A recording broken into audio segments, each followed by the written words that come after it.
Au moment où les chefs d'État des pays membres de la communauté économique et monétaire des États de l'Afrique centrale, en abrégé CEMAC, bouclent leur sommet à Libreville au Gabon avec accent sur la situation sécuritaire dans la sous-région, nul besoin de rappeler que le Cameroun et le Tchad sont engagés dans la guerre contre la secte islamiste Boko Haram, alors que s'est ouvert récemment à Bangui, en République centrafricaine, le Forum national de réconciliation censé ramener la paix dans ce pays. Autant de faits qui ont une incidence sur le fonctionnement de l'organisation sous-régionale. À l'ouverture des travaux, l'hôte du sommet, le président Ali Bongo Ondimba, a souligné en ce qui concerne la crise centrafricaine que si elle est atténuée à la faveur d'une action politique intense et par l'effet de concours financiers et militaires considérables, elle n'est pas pour autant terminée. En plus de la crise centrafricaine, l'autre sujet lié à l'insécurité concernait les exactions de la secte islamiste Boko Haram. Les chefs d'État des pays membres ont salué les efforts du Cameroun et du Tchad pour faire face à cette menace et souligné la nécessité pour les pays membres d'assurer la sécurité de leur population. Toutefois, la rencontre de Libreville aura également permis aux 6 États membres d'évoquer des sujets d'ordre économique dans un environnement marqué par la chute des cours du baril de pétrole, l'une des principales sources de revenus de certains des pays membres. La rencontre a donc permis aux chefs d'État et leurs représentants d'évoquer des réformes en vue de soutenir la croissance économique dans un environnement où la plupart des États ont adopté des plans de développement. Ils ont noté l'évolution du rôle de la Banque des États de l'Afrique centrale, BEAC, qui, en plus d'œuvrer à la maîtrise de l'inflation, doit désormais financer l'économie. La rencontre était aussi l'occasion de discuter des sujets tels que les accords de partenariat économique APE avec l'Union européenne, les changements climatiques dans la perspective de la préparation du sommet de Paris en décembre prochain. Sur ce dernier point, les pays de la CEMAC ont convenu de l'élaboration d'une stratégie communautaire afin de mieux faire valoir les intérêts de la sous-région.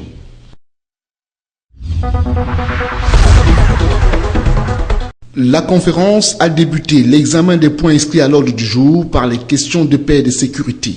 Dans ce registre, les chefs d'État, de gouvernement et de délégation ont salué les efforts consentis par la communauté internationale, les pays frères de la CEMAC ainsi que le peuple centrafricain pour le rétablissement de la paix et de la sécurité dans ce pays, en proie à une grave crise sécuritaire et humanitaire aux conséquences dramatiques. Échangeant sur la question sécuritaire en Afrique centrale, les chefs d'État, de gouvernement et de délégation ont exprimé leur profonde préoccupation quant à l'ampleur et au caractère récurrent des attaques de la secte Boko Haram, ainsi qu'aux incursions d'autres éléments armés sur les frontières et dans les États de l'Afrique centrale. Aussi, ont-ils décidé d'appuyer le projet du sommet CEAC-CEDEAO. Outre l'évocation des questions de santé portées sur la lutte contre l'épidémie Ebola, les chefs d'État, de gouvernement et de délégation n'ont pas manqué de donner un avis définitif sur d'autres questions préoccupantes. Ainsi, en matière de transport aérien, au regard des difficultés de démarrage de la compagnie communautaire Air CEMAC, les chefs d'État de la sous-région ont décidé de renoncer à ce projet. Examinant la question de la libre circulation des personnes, la conférence a décidé de l'application immédiate de l'acte additionnel y relatif sur l'ensemble du territoire de la CEMAC. À cet effet, les ressortissants des pays de la CEMAC sont autorisés à circuler sans visa à l'intérieur du territoire communautaire, munis soit de la carte d'identité biométrique, soit du passeport biométrique, soit du passeport CEMAC biométrique homologué. La présidence de la communauté, quant à elle, sera assurée à compter du 6 mai 2015 par son Excellence Obiangema Mbazogo, président de la République de Guinée équatoriale, à qui la conférence souhaite d'emblée plein succès à la tête de la communauté et assure son entière disponibilité. À cet effet, une passation de charge a été effectuée avec son Excellence Ali Bongo Ondimba. La 13e session ordinaire de la conférence des chefs d'État de la CEMAC se tiendra à Malabo, République de Guinée équatoriale.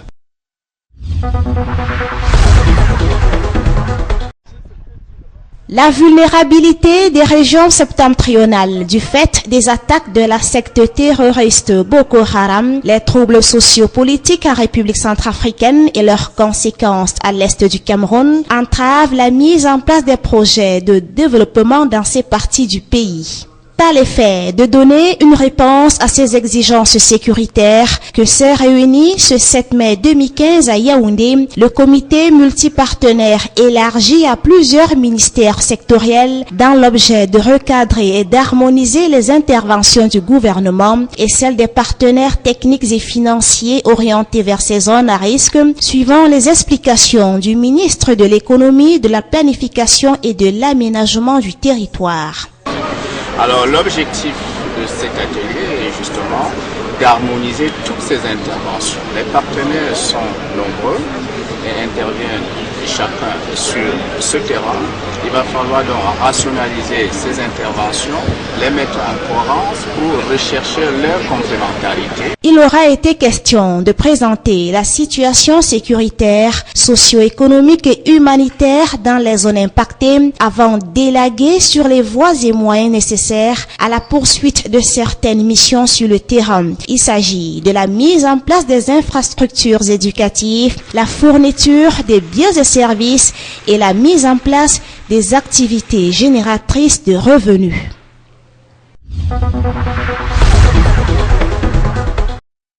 C'est à l'initiative du Comité international de la Croix-Rouge que les États ont adopté la Convention de Genève de 1864.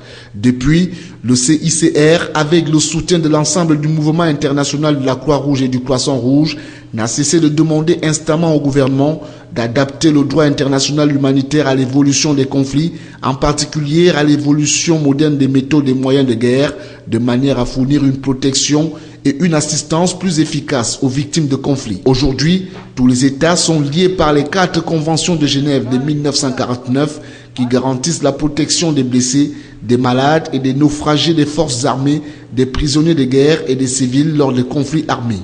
Plus des 3/4 des États sont actuellement partis aux 2 protocoles additionnels aux conventions de Genève datant de 1977.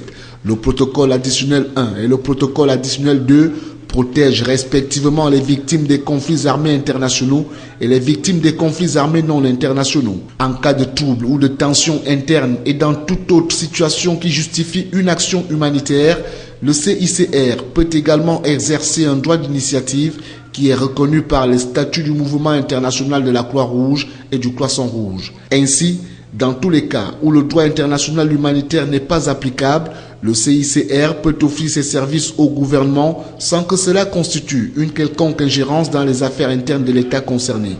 L'État du Cameroun, fortement secoué ces derniers temps dans sa partie septentrionale par les exactions des attaques récurrentes de la secte Boko Haram, bénéficie depuis le début de cette guerre asymétrique des services du Comité international de la Croix-Rouge.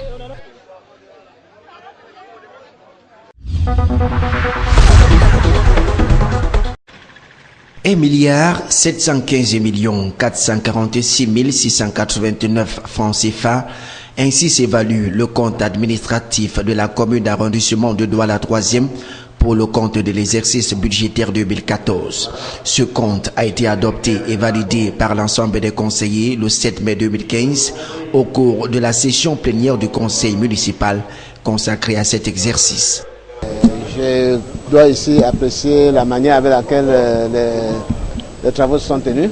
Pendant les 3 jours de travaux en commission, tout s'est très bien déroulé, toutes les questions ont été posées et les réponses ont été apportées. Aujourd'hui, je suis un homme heureux parce que ce n'est pas tous les jours qu'on voit dans une commune le compte administratif passer comme une lettre à la poste.